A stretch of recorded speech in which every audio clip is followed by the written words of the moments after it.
আসসালামু আলাইকুম। ঈদ মোবারক সবাইকে।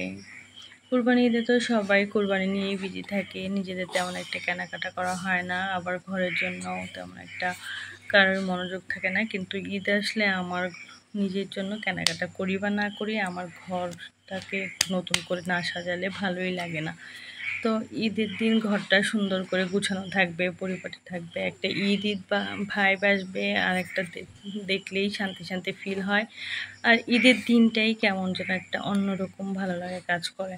তো সেই সাথে যদি ঘরটা গুছানো থাকে, সুন্দর থাকে, তাহলে তো আরও ভালো লাগে।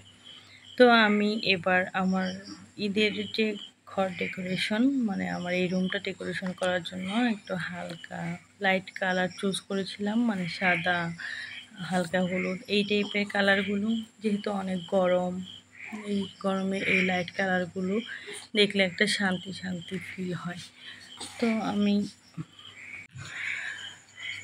তো এই সানফ্লাওয়ার রাক্সটা আমি নিয়েছিলাম এথনিক অ্যান্ড এলিগেন্ট পেজ থেকে। এটা আমার অনেক দিন ধরে উইশ লিস্টে ছিল। এটা তো আমার রুমের সাথে অনেক সুন্দর মানিয়ে গিয়েছে। ইয়েলো, তারপর আমার যেহেতু এবার এই রুমের থিম ছিল সাদা ইয়েলো টাইপের, তো এই রাক্সটা রুমের সাথে অনেক সুন্দর ম্যাচ করেছে। আর এই ঠোঁটা আমি নিয়েছিলাম, যে ঠোঁটা একটু ক্লাসি ভাইব আনে ঘরের মধ্যে, তো এটাও ইউজ করেছি। তো এই রুমটা আমার মূলত গেস্ট রুম, যে এটা ড্রয়িং রুমের সাথে একটা রুম। তো আমি সবসময় চেষ্টা করি রুমটাকে সাজিয়ে রাখার। আর এই রুমটা তেমন একটা ইউজ করা হয় না, তো সাজানো গোছানোই থাকে। যদিও আমরা ঈদ করতে গ্রামের বাড়ি চলে এসেছি, তো তাতে কি, আমরা তো ঈদের দিন বিকেলেই চলে যাব।